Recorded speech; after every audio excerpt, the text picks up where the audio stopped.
Hi guys, Suraj Venjaramoodu, Biju Menon, Lijo മോൾ, ശ്രുതി രാമചന്ദ്രൻ എന്നിവർ പ്രധാന കഥാപാത്രമായി എത്തിയ നടന്ന സംഭവം എന്ന സിനിമയുടെ വിശേഷങ്ങളായിട്ടാണ് ഇന്ന് ഞാൻ വന്നിട്ടുള്ളത്. രാജേട്ടന് കുറെ നാളായി നല്ലൊരു കോമഡി ക്യാരക്ടർ പ്രതീക്ഷിച്ചിരുന്നു. ഗറിൽ പോയപ്പോൾ കോമഡി ആയിരിക്കുമോ പ്രതീക്ഷിച്ചു. കാരണം അതിന്റെ ട്രെയിലറൊക്കെ ഭയങ്കര ഒരു കോമഡി സ്റ്റൈലിലായിരുന്നു. അപ്പം അങ്ങനെ കിട്ടിയില്ല.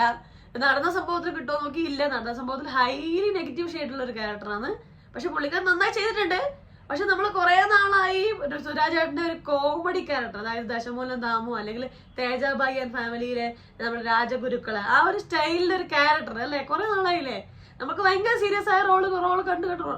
തീർച്ചയായിട്ടും സീരിയസ് ആയ റോളുകൾ ചെയ്യണം. ഏത് റോള് ചെയ്താലും അത് അതിഗംഭീരമായി ചെയ്യുന്ന നടൻ തന്നെയാണ് സുരാജ്. അതിൽ ഡൗട്ടില്ല, സംശയങ്ങളില്ല. പക്ഷെ ഒരു കോമഡി ക്യാരക്ടർ കാണാൻ വേണ്ടി കുറെ ആളായി വെയിറ്റ് ചെയ്യുന്നത്. വെറും കോമഡി വേണമെന്നില്ല, നമ്മള് ആൻഡ്രോയിഡ് കുഞ്ഞപ്പനിലെ ഒരു ക്യാരക്ടർ പോലെ ആ ഒരു ടൈപ്പ് ആയാലും മതി. അപ്പൊ നോക്കാം നെക്സ്റ്റ് പടത്തിൽ അങ്ങനത്തെ ക്യാരക്ടറായിട്ട് വരുമോ നോക്കാം.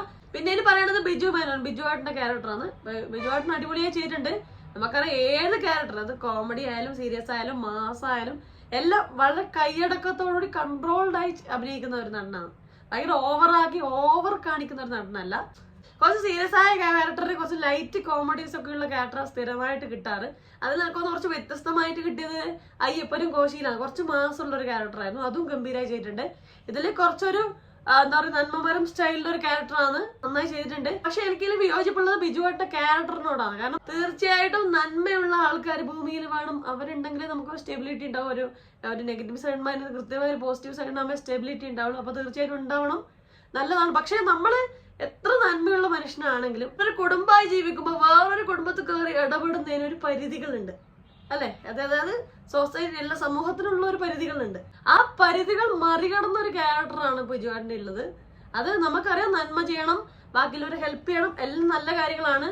പക്ഷെ അതിന് പരിധികളുണ്ട്. ആ പരിധികൾ മറികടന്നാൽ അത് എവിടെയായാലും ചോദ്യം ചെയ്യപ്പെടും. ഇപ്പൊ പുള്ളിക്കാരൻ ചെയ്യുന്ന ക്യാരക്ടർ ഓരോ സമയത്ത് ഓരോ സ്ഥലത്ത് പോയി ഇടപെടുന്ന കാണുമ്പോൾ ഇപ്പൊ അടിമണിക്കാനുള്ള കാര്യം ചെയ്യുന്നു എന്നുള്ളൊരു ഫീൽ ഉണ്ട്. എപ്പൊ അടി കിട്ടും എന്നുള്ളൊരു സംശയം മാത്രമേ അത് കാണുമ്പോഴുള്ളൂ. പിന്നീട് പറയേണ്ടത് ലിജോ മോൾ ചെയ്ത ക്യാരക്ടറാണ്. ഭയങ്കര ഇമ്പോർട്ടന്റ് ആയ ഒരു ക്യാരക്ടർ. ഈ സിനിമയെ മോശമായി കാണാൻ പാടില്ല എന്ന് തോന്നാനുള്ള ഒരേ ഒരു കാരണം ലിജോ മോൾ ചെയ്ത ക്യാരക്ടർ ആ വിഷയമാണ്. ഒരുപാട് ഭർത്താക്കന്മാരുണ്ട്, ഭാര്യമാരെ ശ്രദ്ധിക്കാതെ ഡോൺ കെയർ ആക്കി അവരവരുടെ ഇഷ്ടങ്ങൾക്ക് പോയി, ഭാര്യമാര് ജീവനോടെ ഉണ്ടോ അവരെന്തെങ്കിലും വീട്ടിലുണ്ട് എന്ന് മാത്രം മനസ്സിലാക്കി അവരെ ഒന്നും കെയർ ചെയ്യാത്ത ഇഷ്ടം പോലെ ഭർത്താക്കന്മാരുണ്ട്. അങ്ങനെയുള്ള ഭാര്യമാർ ഒരുപാട് കഷ്ടപ്പെടുന്നുണ്ട് ആ ഫാമിലിയിൽ നിൽക്കാനും ആ ഒരു കുടുംബത്തിലെ കാര്യം മുന്നോട്ട് കൊണ്ടുപോകാനും. ആ ഒരു വിഷയം എടുത്തത് വളരെ അടിപൊളിയായിട്ടുണ്ട്. ആ വിഷയം തീർച്ചയായും സംസാരിക്കപ്പെടേണ്ട വിഷയമാണ്. അതുകൊണ്ട് തന്നെ ബിജു മേനോൻ ക്യാരക്ടർ ഹെൽപ്പ് ചെയ്ത കാര്യങ്ങളും, അല്ലെങ്കിൽ സ്ത്രീകൾക്ക് അങ്ങനെ ഒരു ഹെൽപ്പ് കിട്ടാൻ സാധ്യതകളില്ല. അപ്പം മറ്റ് വഴികൾ, മറ്റ് കൗൺസിലിങ്ങോ മറ്റ് വഴികൾ അന്വേഷിച്ച് അവർ ആ ഒരു സംഭവത്തിന് റിക്കവർ ആവാനോ അല്ലെ പുറത്ത് ചാടാനോ ശ്രമിക്കുക എന്നുള്ളൊരു ഇമ്പോർട്ടന്റ് കാര്യം, അത് വളരെ ഇമ്പോർട്ടന്റ് ആയ കാര്യമാണ്. ആ വിഷയം തീർച്ചയായും സംസാരിക്കേണ്ട കാര്യമാണ്. ലിജോ മോൾ നന്നായി അഭിനയിച്ചിട്ടുണ്ട്. ആ ഒരു ക്യാരക്ടർ നല്ല ബോൾഡാണ്, നല്ല സ്ട്രോങ് ആയി നിൽക്കേണ്ട ഒരു ക്യാരക്ടറാണ്. നല്ല അടിപൊളിയായി ചെയ്തിട്ടുണ്ട്. അത് പല സിറ്റുവേഷൻസ് ഉണ്ട്. സിനിമ തുടക്കം തൊട്ട് അവസാനം വരെ ഒരേപോലെ അടിപൊളി അഭിനയിച്ചിട്ടുണ്ട്. ശ്രുതി രാമചന്ദ്രനാണ് ബിജുവാട്ടിന്റെ വൈഫായിട്ട് വരുന്നത്. ലിജോ മോള് സുരാജിന്റെ വൈഫായിട്ടാണ് വരുന്നത്. ശ്രുതി രാമചന്ദ്രൻ അടിപൊളിയായി അഭിനയിച്ചിട്ടുണ്ട്. ഭയങ്കരമായിട്ട് അഭിനയിക്കേണ്ട ഏരിയാസ് ഇതിലില്ല, ഉള്ള സ്ഥലങ്ങൾ നന്നായി അഭിനയിച്ചിട്ടുണ്ട്.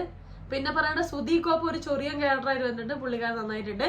ഇതിന്റെ സംവിധായകൻ വിഷ്ണു നാരായണൻ എന്ന് പറഞ്ഞാൽ മർഡോണ എന്നുള്ള ടോവിനോ പടം എടുത്ത ആളാണ്.